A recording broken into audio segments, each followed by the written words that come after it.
할렐루야! 2026년 5월 19일 화요일 아침입니다. 성도들에게 찾아가는 말씀, 오늘은 열왕기상 17장의 말씀을 함께 묵상합니다. 영국의 작가 C.S. 루이스는 아내를 먼저 떠나보낸 뒤 헤아려 본 슬픔이라는 책을 남겼습니다. 그는 그 책에서 슬픔을 아주 솔직하게 기록합니다.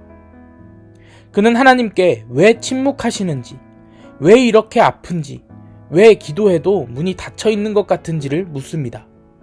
그러면서 이런 표현을 남깁니다.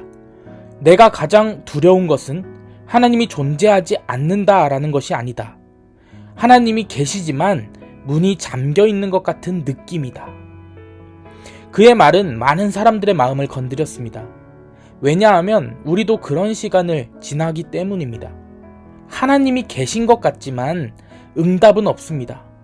기도해도 달라지는 것이 없고 분명 하나님의 뜻이라고 믿고 걸어왔는데 마음이 점점 메말라감을 느낍니다. 처음에는 뜨거웠던 마음이 어느 순간 식어있고 버티고는 있는데 살아있는 느낌은 점점 사라져갑니다. 관계 속에서도 그렇습니다. 서서히 멀어지는 시간이 더 아픈 법입니다. 신앙도 그렇습니다. 한순간에 하나님을 떠나는 사람은 많지 않습니다.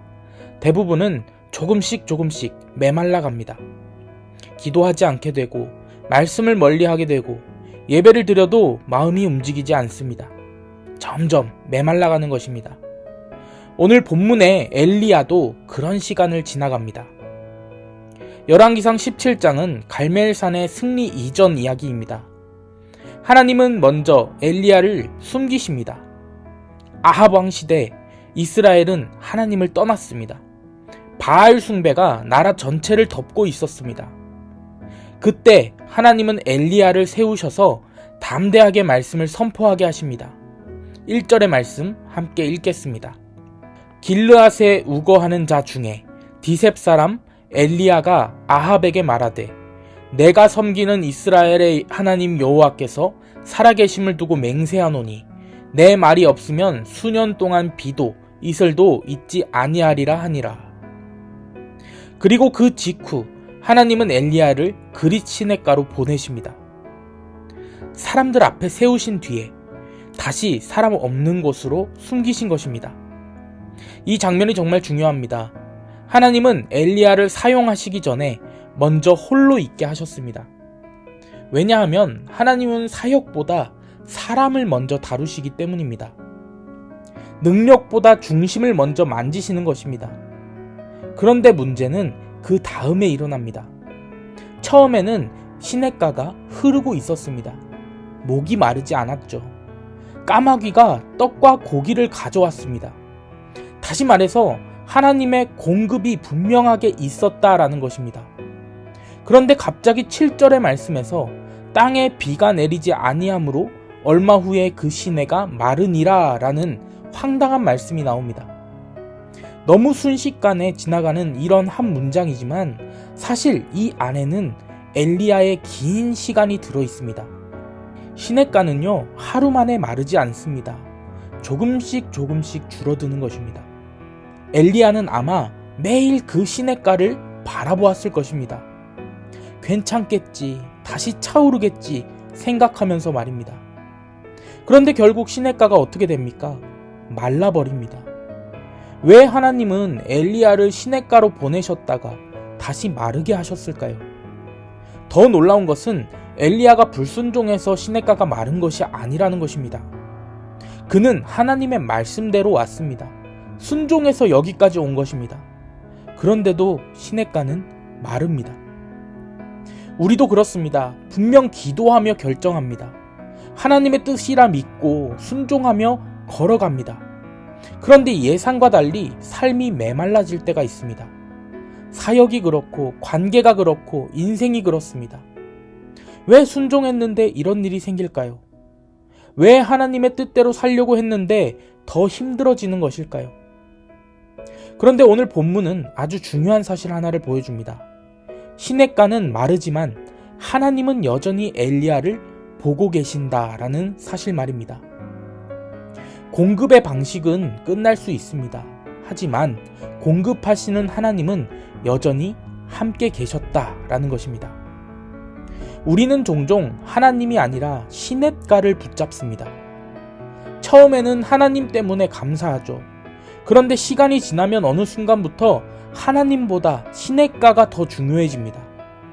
안정적인 상황, 익숙한 환경, 계속 유지되는 은혜, 문제없는 삶 같이 우리는 그것이 계속 흐르기를 원합니다. 하지만 하나님은 때때로 우리가 붙들고 있는 시냇가를 마르게 하십니다. 왜냐하면 그 시간 속에서 우리의 진짜 의지가 드러나기 때문입니다. 정말 하나님을 사랑하는지, 하나님이 주신 환경을 사랑하는지, 정말 하나님을 붙드는지, 하나님이 주신 안정감을 붙드는지 말입니다. 메마름은 우리를 정직하게 만듭니다. 기도가 막힐 때 우리가 무엇을 붙드는지 드러납니다. 아무 감동도 없는 예배를 드리는 날, 우리는 왜 하나님 앞에 앉아 있는지가 드러납니다. 그런데 신기한 것은요, 하나님은 그런 시간을 헛되게 사용하지 않으신다라는 것입니다. 열왕기상 17장의 엘리야는 지금 준비되고 있습니다. 갈멜산의 불은 갑자기 떨어진 것이 아닙니다. 사람들 앞에서 담대하게 서기 전에 그는 먼저 메마른 시냇가 앞에 홀로 서는 법을 배워야 했습니다. 하나님은 엘리야를 단련시키고 계셨던 것입니다. 오늘 우리 안에도 예전 같지 않은 기도, 식어버린 열정, 무너진 관계, 불안한 미래, 버티고는 있지만 점점 지쳐가는 마음과 같은 마르고 있는 시냇가가 있을 수 있습니다. 그런데 오늘 말씀을 통해 꼭 기억해야 할 것은 그 시냇가가 마른 것이 하나님이 떠나셨다라는 뜻은 아니라는 것입니다. 하나님은 엘리야를 버린 적이 없습니다. 오히려 다음 장소로 부르고 계셨습니다. 사르밧으로, 더 깊은 순종으로, 더 깊은 의존으로 이끌고 계셨던 것입니다. 혹시 우리 또한 삶의 어떤 시냇가가 말라가고 있지는 않습니까? 그렇다면 기억하시기 바랍니다. 하나님은 메마른 자리에서도 여전히 함께 하시는 분이십니다. 물이 메마르면 하나님은 그곳에 길을 여십니다. 익숙한 은혜가 끝난 자리에는 새로운 순종을 시작하게 하십니다. 인생의 시냇가가 마르는 순간들 속에서도 그런 하나님을 놓치지 않는 은혜가 있기를 주님의 이름으로 축복합니다. 오늘 이 아침 눈에 보이는 공급만을 바라보는 것이 아니라 공급하시는 하나님을 다시 바라보고 의지하는 저와 여러분 되기를 축복합니다. 그리고 슬픔과 낙심, 포기와 절망이 느껴지는 바로 그 자리에서 다시 우리를 부르시고 함께 하시는 하나님의 음성을 듣게 되는 은혜가 우리 모두에게 있기를 주님의 이름으로 간절히 축원합니다. 아멘.